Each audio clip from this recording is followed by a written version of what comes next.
Ini menunjukkan bahwa apa yang kami lakukan, apa yang kami teliti dalam buku ini itu tidak salah. Karena yang kami teliti bahannya sama. Jadi sudah saya cek dan tinggal kemudian nanti keluar research yang terbaru. Yang diberikan oleh KPU adalah sama dengan yang saya teliti atau yang kami teliti. Artinya apa? Ijazah itu 99,9% palsu. Clear?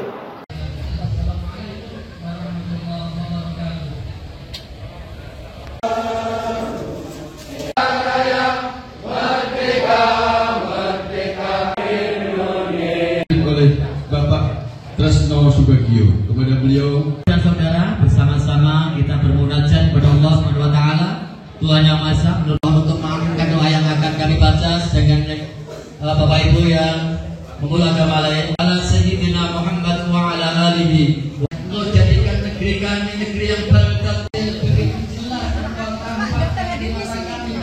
untuk jadikan negeri kami negeri yang bertertib.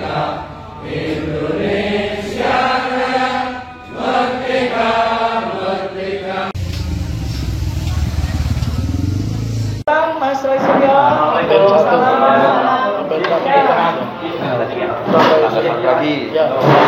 Ini aja. Siap. Lakonnya sudah datang ini.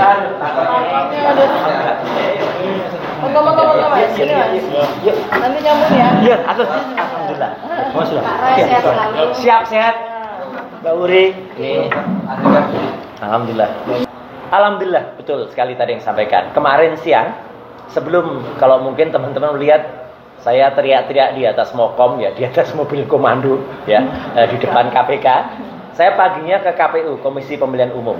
Dan insya Allah itu juga pesan yang sangat bagus untuk KPUD di Surakarta agar mencontoh yang sudah dilakukan oleh KPU Pusat. Akhirnya kami mendapat, tim mendapat salinan ijazah yang digunakan oleh Joko Widodo ketika mendaftar untuk menjadi calon presiden di tahun 2019 dan 2014. Sementara yang kami dapat baru yang 2019. Ya gitu. Jadi baru satu. Kami masih menagih lagi untuk 2014. Apa pentingnya? Karena tidak mungkin sebuah salinan ijazah yang dilegislasi sekali itu digunakan beberapa kali. Nggak boleh. Jadi kalau digunakan itu ada batasnya. Jadi artinya kalau itu dilegalisasi, ya, itu ya hanya digunakan pada saat itu. Makanya kami akan cek, benarkah dekan Fakultas Kehutanan yang melegalisasi pada tahun 2014 itu adalah orang yang ada pada saat itu, dekan yang bersangkutan. Karena yang 2019 sudah benar, itu yang kita lihat namanya Pak Dr. Budiadi, ya, bukan Budiari tapi Budiadi, ya, gitu ya. Tapi kita masih menunggu yang 2014 yang kayak apa. Ini penting dan ini sekaligus alhamdulillah Dr. Tifa dan juga teman-teman semua, terima kasih matur nuwun atas semua doa dan supportnya. Ini menunjukkan bahwa apa yang kami lakukan, apa yang kami teliti dalam buku ini itu tidak salah. Karena yang kami teliti bahannya sama. Jadi sudah saya cek dan tinggal kemudian nanti keluar research yang terbaru. Yang diberikan oleh KPU adalah sama dengan yang saya teliti atau yang kami teliti. Artinya apa? Ijazah itu 99,9% palsu. Clear? Kami sampaikan. Karena apa? Karena bagaimana posisi cetaknya, bagaimana posisi logo. Mas Refli senang banget ketika saya nerangkan itu dan ada topi merah, ada juga teman yang dari Bandung ya, gitu. Bahwa cetakannya, ijazahnya itu berbeda dengan ijazah yang lain-lain. Coba teman bayangkan, dalam satu hari wisuda, harusnya kan cetakannya sama. Tiba-tiba cetakannya hari yang sama tuh kayak meleset. Fotonya tadinya begini, yang tempat milik orang ini gambarnya meleset. Itu kan nggak mungkin cetakannya sama. Itu yang terjadi pada ijazahnya Joko Widodo. Dibandingkan dengan Fronojiwo nomor 1115, dibandingkan dengan almarhum Hari Mulyono 1115, dibandingkan 1116, dibandingkan dengan Sri Murti Ningsih ya 1117, itu beda. Padahal tiga nama tadi sama persis. Posisi tulisannya, posisi logonya itu sama plek ketiplek. Sama plek. Ya punyanya Joko Widodo itu meleset. Yang kemarin saya lihat dari KPU juga meleset. Nah, berarti itu adalah yang tidak benar. Ya, kami masih nunggu dan insya Allah nanti akan dikejar oleh Pak Dr. Taufik yang ada di KPU di Betul. Solo, ya. Contohlah yang ada di KPU Jakarta, ya. supaya tidak terkena pasal dalam undang-undang kearsipan. Arsipan. 10 tahun nanti kalau nggak keluarin itu. 10 tahun. Itu 10 tahun. Itu yang pertama soal. Jadi itu kemajuan hari ini yang baru saya sampaikan ke teman-teman. Jadi nanti kalau Solo memuat itu yang kedua adalah soal anaknya. Selain kami punya rencana menerbitkan Gibran's Black Paper. Ya, kenapa hitam? Karena sejarahnya ngawur, lebih gelap. Dalam Undang-Undang Pemilu nomor 7 tahun 2017, syaratnya di pasal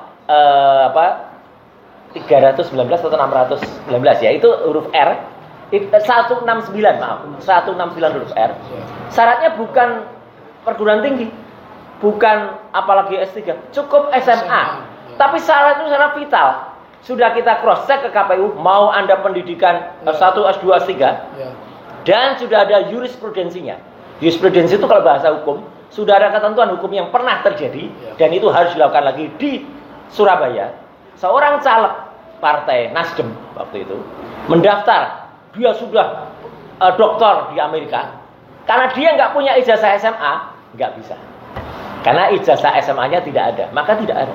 Ini juga. Jadi yang namanya Gibran itu tidak ada ijazah SMA-nya. Ya, ijazah SMA sudah coba kita cek ke Orchid Park Secondary School yang ada di Kementerian Pendidikan Dasar Menengah, itu hanya raport kelas 10 dan kelas 11, dan itu berarti belum lulus. Kemudian dan ini menurut Profesor Zulfikar, seorang profesor yang mengajar di Nanyang Technology University yang ada di Singapura, ya. Memang kalau itu belum lulus, OPSS itu tidak bisa menjamin, karena itu adalah SMP 3 tahun plus tahun. Jadi itu masih O level, ordinary level. Harus masuk satu kelas lagi yang namanya A level, ya, advanced level, untuk dapat ijazah SMA. Dan ternyata menurut orang Indonesia yang mengantarkan Gibran ketika ada di UTS Insearch di Sydney, Gibran waktu itu tidak selesai. Jadi hanya 6 bulan melakukan sekolahnya di UTS, dan dia tampak sekali memang orang yang tidak mengenal kota. Kalau sekolah apalagi lebih dari sebulan itu pasti dia kenal keliling, itu enggak. Jadi dia waktu itu malah diajaknya tuh ngantar ke pelesiran, ke Opera House, kemudian ke Bondi Beach, kemudian ke Fleet Market gitu. Orang itu bukan menunjukkan orang yang pernah ke situ. Kalau orang pernah ke situ pasti nggak mau lagi ke situ. Jadi dia malah pelesiran ke sana. Dan baru dia tunjukkan UTS Insearch, dia mengaku kalau dia nggak selesai. Jadi clear banget bahwa anak ini, yang anaknya buku white paper ini, maka nanti akan kita tulis sebagai black paper. Jadi artinya teman-teman semua, ya, itu kesimpulan yang ingin kami sampaikan. Dan singkat kata, ya, kami hadir sekali lagi untuk menjelaskan kepada masyarakat bahwa sebenarnya apa yang sudah terjadi ini sudah diramalkan oleh para pujangga kita dulu. Ya, apa yang terjadi itu sudah berlaku dulu dengan kisah goro-goro. Bumi gunjang ganjing, langit kelap-kelap. Ya. Ono cerita ing Surakarta Hadiningrat. Ono sing jenenge Petruk. Wah. Petruk dadi ratu. Petruk tahu dadi ratu Petruk iki. Nemu jimat Kalimosodo. Ning ora iso pas dadi ratu. Dhewekne pating petakilan pas dadi ratu. Jenenge dadi Prabu Wel Kedhuel Bek, Prabu Kantong Bolong. Kenapa jenenge Kantong Bolong? Karena kantonge ana 17.000 triliun ning kantong. Ana 11.000 triliun ning kantong tengen. Kabeh zong. Petruk tau nyiptake kendaraan titihan sing jenenge SMK. Mobil SMK. SMK goib. Dadi SMK saiki dienggo jeneng partai anake. Gajah. Kenapa jenenge gajah? Soale gajah kuwi gak duwe ijazah. Jadi Petruk numpak gajah sing gak duwe ijazah. Petruk tau numpak banteng. Wes. Nek malah ditendang karo banteng. Pecah. Banteng ketaton. Krana wis Joso nganteke Petruk ning ora dianggep.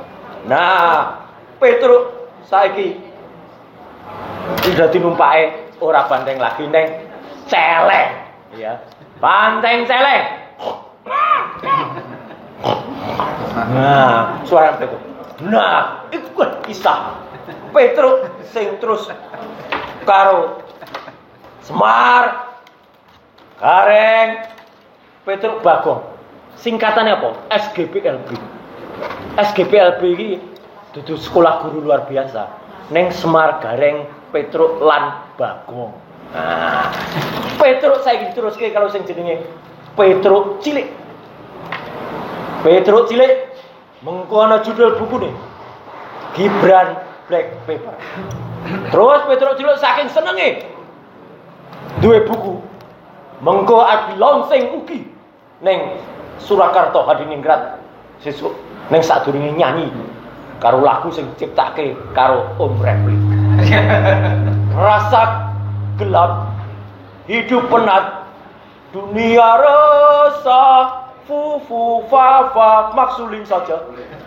Yuk nyanyi bareng-bareng. Rasa gelap hidup penat dunia resah fu fa fa maksulin saja. Bumi goncang-ganjing langit kelap-kelap. Konco-konco wis ditunggu ning ruang sebelah. Pancep kayon. Matur nuwun. Iya. Oke. Tutup Mas. Ya, ditutup aja ya. Ya. Saya nggak usah komentar kan. Perspektifnya sudah langsung di sana aja ya. Ya, oke. Kecuali nanti kalau mau ditanya di sana.